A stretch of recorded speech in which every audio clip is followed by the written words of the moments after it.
Assalamualaikum warahmatullahi wabarakatuh. Teman-teman semuanya, apa kabar? Sudah mendekati Lebaran.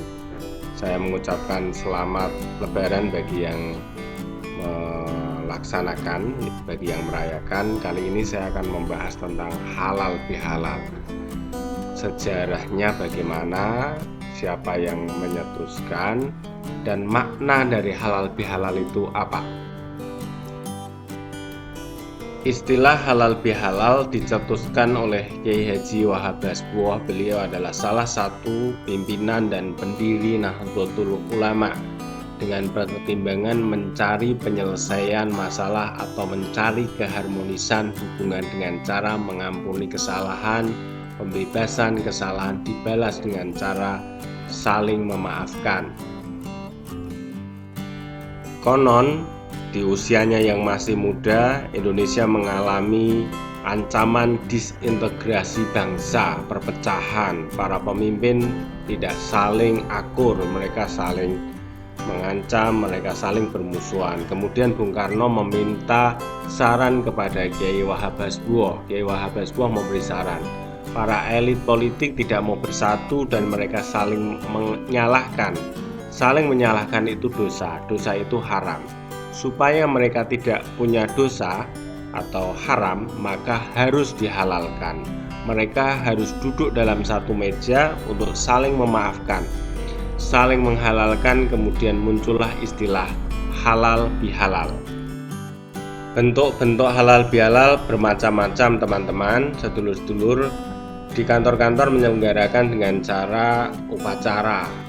Instansi-instansi itu menyelenggarakan dengan cara acara-acara upacara, pengajian, terus kemudian musabahah, ada salaman-salaman begitu. Sedangkan penduduk warga biasanya menyelenggarakan dengan cara saling mengunjungi, kemudian saling meminta dan memaafkan.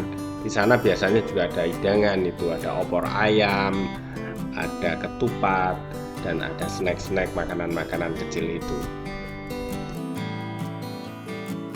Ingat, halal bihalal itu hanya ada di Indonesia. Di luar negeri, bahkan di Arab tidak ada istilah halal bihalal dan acara saling mengunjungi ketika Idul Fitri. Hanya di Indonesia ini. Istilah-istilah yang digunakan dalam halal bihalal itu akadnya itu macam-macam. Ada yang santai cuma bilang kosong-kosong ya. Maksudnya kosong-kosong itu adalah dosamu dan dosaku dimaafkan. Ada yang dosaku di ngapura ya, kemudian dijawab podo-podo. Podo-podo itu maksudnya sama-sama.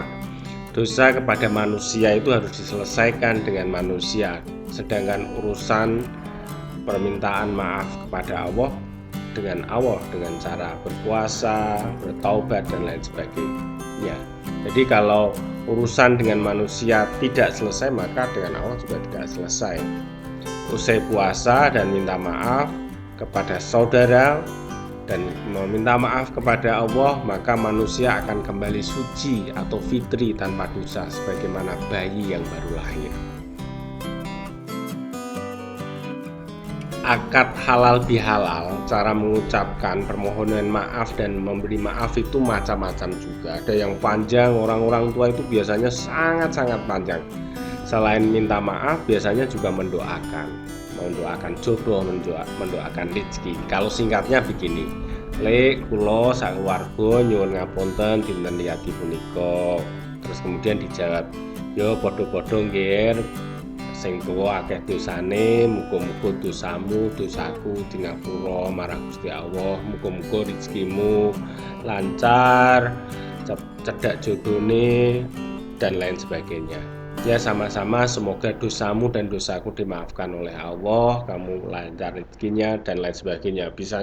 Biasanya bisa sangat panjang bermenit-menit untuk orang-orang tua. Kalau anak-anak muda biasanya singkat saja. Ini biasanya dilakukan sambil sungkem gitu ya.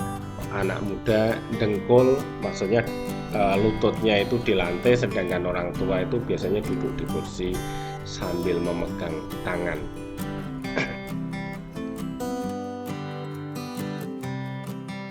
Saat Lebaran biasanya di meja tamu itu tersaji bermacam-macam hidangan.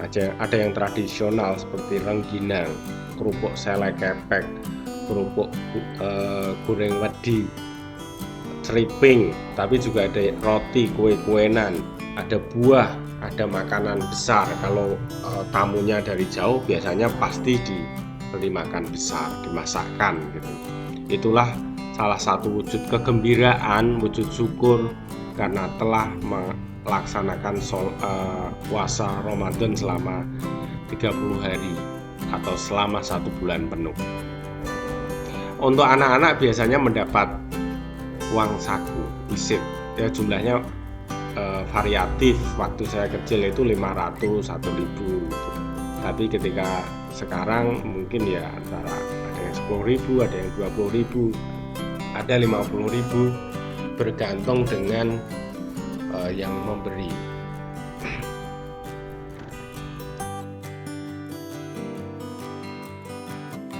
Sekarang ini musim wabah corona teman-teman, jadi kita tidak dianjurkan untuk saling mengunjungi agar si virus ini tidak menyebar.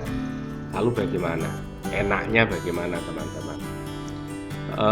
Ya mungkin kalau bisa tidak saling berkunjung dulu agar virus tidak menyebar. Kita bisa saling memaafkan melalui media daring, telepon misalnya, atau video call misalnya. Oke, begitu dulu obrolan dengan saya Muhasyir Ar-Rasyid.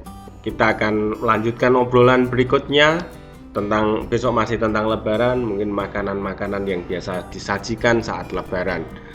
Oke, sampai ketemu lagi. Assalamualaikum warahmatullahi wabarakatuh.